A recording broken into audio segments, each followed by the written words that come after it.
प्रश्न ये है कि हिंदुओं को एकजुट होने की जरूरत क्यों है? वो कह रहे हैं ना बार बार कि आप, ये आशय आपका है कि हिंदू खतरे में है। वो कहां खतरे में है? अगर बहुसंख्यक है इस देश में और हर महत्वपूर्ण पद पर हिंदू बैठा है तो कैसे मुसलमान हिंदू खतरे में? एक समय पाकिस्तान में भी हिंदू बहुसंख्यक था, अफगानिस्तान में भी हिंदू बहुसंख्यक था, बांग्लादेश जिसे आप देख रहे हैं वहां भी हिंदू बहुसंख्यक था, जो कश्मीर देख रहे हैं वहां भी हिंदू बहुसंख्यक था, और सारे के सारे सिमटते चल गए। और जो 80% क्या 85% आबादी होती थी, आज 76% आबादी हो गई है। आप देखें हैं पूरा नॉर्थ ईस्ट कन्वर्ट कर दिया गया, और वहां के एजेंडा और क्या हो गए हैं ये बताने की आवश्यकता नहीं है। और मुझे लगता है मोहन भागवत जी और नरेंद्र मोदी जी दोनों इस 2024 के रिजल्ट से उन्होंने जरूर दो चीजें जरूर सीखा होगा। एक कि इस देश में वोट जिहाद हुआ है। वोट जिहाद होने का मतलब देश का मुसलमान हिंदुत्व की बात करने वाले भारतीय जनता पार्टी को हराया है।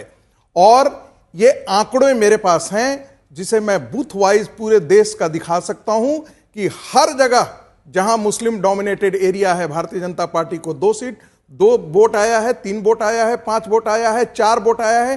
गरीबी, अशिक्षा, बेरोजगारी, शिक्षा, बिजली, पानी, मुसलमान इस पर वोट नहीं करता है। मुसलमान इसमें वोट नहीं किया है, दीन के नाम पर वोट किया है, इस्लाम के नाम पर वोट किया है। और संभवतः यह सीख दोनों को मिली है। अब मैं दोनों को सीख इसलिए मैं बता रहा हूं कि 2024 से चुनाव से पहले नरेंद्र मोदी जी ने जितना मुसलमानों के लिए किया, मुझे नहीं लगता है कि उतना ज्यादा किसी ने किया है। किसी भी पॉलिसी में डिस्क्रिमिनेशन नहीं हुआ। मुस्लिम महिलाओं से अपेक्षा की जा रही थी कि कम से कम उनके अस्तित्व, उनकी अस्मिता की लड़ाई जो है वो ट्रिपल तलाक खत्म करके नरेंद्र मोदी ने लड़ा, वो भी वोट नहीं दिया, उन्होंने वोट नहीं दिया। जो बेनिफिशियरी है, एक जहां पर पूरा का पूरा गांव बेनिफिशियरी है, वहां पर नरेंद्र मोदी जी की पार्टी को एक वोट भी नहीं मिला। तो इसका मतलब है वो इस्लाम के नाम पर वोट करते हैं। और राहुल गांधी जो जिस एजेंडे को चला रहे हैं, मुझे लगता है वो विदेशी एजेंडा था जो भारत में विपक्ष की पार्टियां चला रही। इस देश के हिंदुओं को विभाजित करके रखो। कांग्रेस पार्टी ने यही पॉलिटिक्स आजाद भारत में किया था। 20% संगठित उनको मुस्लिम वोट बैंक होता था और हिंदू वोट जो है वो जातियों में बिखरे होते थे। 35%, 36% वोट उनके लिए सत्ता में लाने के लिए काफी होता था। भारतीय जनता पार्टी और खासकर राम मंदिर मूवमेंट के बाद हिंदू कंसोलिडेशन हुआ, जो कि उनके पराभव का कारण बना। हिंदुओं में एक एकजुटता आई और उनको पीट करके बाहर निकाला।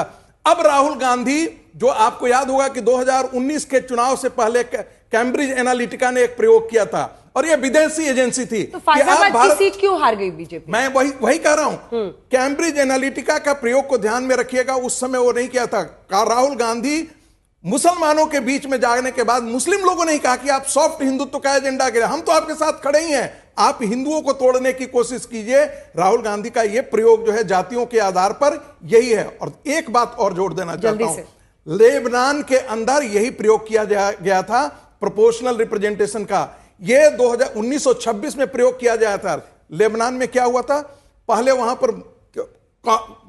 पर जो है वो क्रिश्चियन मेजोरिटी स्टेट हुआ करता था, आज वो मुस्लिम मेजोरिटी हो गया, क्योंकि कम्युनिटीज आपस में कंटेस्ट करते हैं कि कौन ज्यादा जनसंख्या पैदा करे। इस्लाम की जनसंख्या इस देश में 9.6% थी 1950 में, पहला सेंसस के बाद। आप ध्यान